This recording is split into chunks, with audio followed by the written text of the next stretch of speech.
Hello everyone, welcome back to LearnWise Plus 2. October 2025 NAOS exam എഴുതാൻ പോകുന്ന എല്ലാ ലേണേഴ്സിനുള്ള ഒരു ഇമ്പോർട്ടന്റ് വീഡിയോ ആയിട്ടാണ് ഞാൻ വന്നിട്ടുള്ളത്.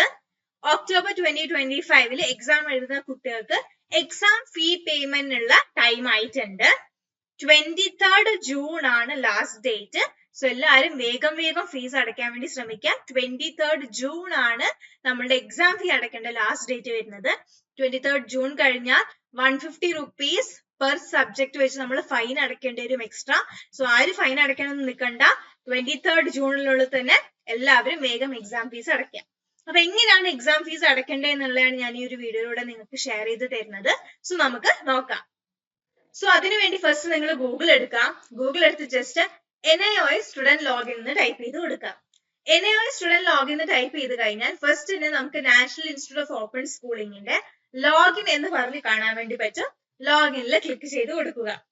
ആൻഡ് നിങ്ങൾക്ക് ഇവിടെ യൂസർ ഐ ഡിയും പാസ്വേഡാണ് അടിച്ചു കൊടുക്കാനുള്ളത്. ആൻഡ് നിങ്ങൾ NAOS അഡ്മിഷൻ എടുത്തപ്പോൾ തന്നെ നിങ്ങൾക്ക് ഒരു യൂസർ ഐ ഡിയും പാസ്വേഡ് കിട്ടിയിട്ടുണ്ടാകും.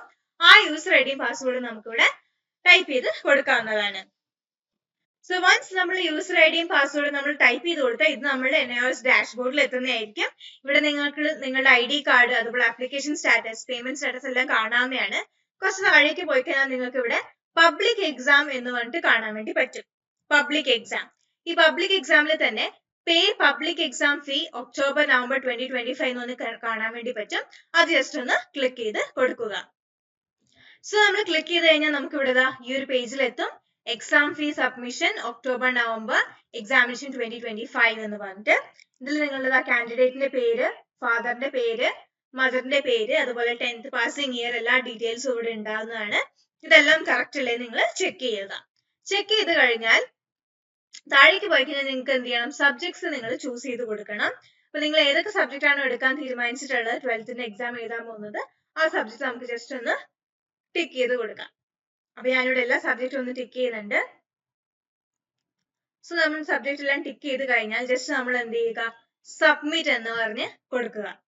വൺ സബ്മിറ്റ് കൊടുത്തു കഴിഞ്ഞാൽ പിന്നെയും നിങ്ങൾക്ക് ഇതേപോലെ നിങ്ങളുടെ എൻറോൾമെന്റ് നമ്പർ, പേര്, ഡീറ്റെയിൽസ് എല്ലാം കാണാൻ വേണ്ടി പറ്റും. താഴെ നിങ്ങൾ എടുത്തിട്ടുള്ള സബ്ജക്റ്റുകൾ ഏതൊക്കെയാണ്, അതുപോലെ അതിന് അടയ്ക്കേണ്ട എക്സാം ഫീസ് എത്രയാണെന്നുള്ളത് ഇവിടെ ക്ലിയർ ആയിട്ട് കാണാൻ വേണ്ടി പറ്റും. അപ്പൊ ഇപ്പൊ ടോട്ടൽ എക്സാം ഫീ ഞാനിവിടെ 5 സബ്ജക്റ്റ് ആണ് എടുത്തിട്ടുള്ളത്. ടോട്ടൽ എക്സാം ഫീസ് 1650 ആണ്. അതിൻ്റെ കൂടെ പ്രോസസിംഗ് ഫീസ് 17 കൂടെ ടോട്ടൽ 1720 ആണ് ഫീസ് വരുന്നത്. അപ്പൊ നിങ്ങൾക്ക് ഈ പേയ്മെന്റ് ഗേറ്റ്വേസിലൂടെ എന്ത് ചെയ്യാം, ഈ ഒരു പേയ്മെന്റ് ഓൺലൈൻ വഴി പേയ്മെന്റ് ചെയ്യാവുന്നതാണ്. സോ ഇങ്ങനെയാണ് നമ്മൾ എക്സാമിന് രജിസ്റ്റർ ചെയ്യുന്നത്. വൺസ് എക്സാം ഫീസ് അടച്ചു കഴിഞ്ഞാൽ പിന്നെ ഇനി നമുക്ക് മെയിൻ ആയിട്ട് വരുന്ന അസൈൻമെന്റ് സബ്മിഷൻ ആണ്. അസൈൻമെന്റ് സബ്മിഷൻ വരുന്നുണ്ട്. അതേപോലെ ഇനി ഹാൾ ടിക്കറ്റ് വന്ന എക്സാം എല്ലാം ചടപടയെന്ന് പറഞ്ഞ് വരും. അപ്പൊ 23rd June ആണ്, ആരും മറക്കരുത്. സോ എത്രയും പെട്ടെന്ന് എക്സാം ഫീസ് അടയ്ക്കാൻ പറ്റും അത്രയും പെട്ടെന്ന് വേഗം എക്സാം ഫീസ് അടയ്ക്കാൻ നോക്കുക. ആൻഡ് NAOS റിലേറ്റഡ് ആയിട്ടുള്ള ഇമ്പോർട്ടന്റ് നോട്ടിഫിക്കേഷൻസ് കറക്റ്റ് ടൈമിൽ കിട്ടാൻ വേണ്ടിയിട്ട് LearnWise Plus 2 എന്നുള്ള ഈ ഒരു ചാനൽ സബ്സ്ക്രൈബ് ചെയ്യുക, ബെൽ ഐക്കൺ ക്ലിക്ക് ചെയ്യുക. അതേപോലെ NAOS റിലേറ്റഡ് നിങ്ങൾക്ക് എന്തെങ്കിലും ഡൗട്ടോ കാര്യങ്ങളോ ഉണ്ടെങ്കിൽ താഴെ കൊടുത്തിട്ടുള്ള ഫോൺ നമ്പർ വഴി കണക്ട് ചെയ്യാവുന്നതാണ്, അല്ലെങ്കിൽ കമന്റ് ബോക്സിൽ നിങ്ങളുടെ ഡൗട്ടുകൾ ചോദിക്കാവുന്നതാണ്. So keep watching LearnWise Plus 2. Thank you. Bye by.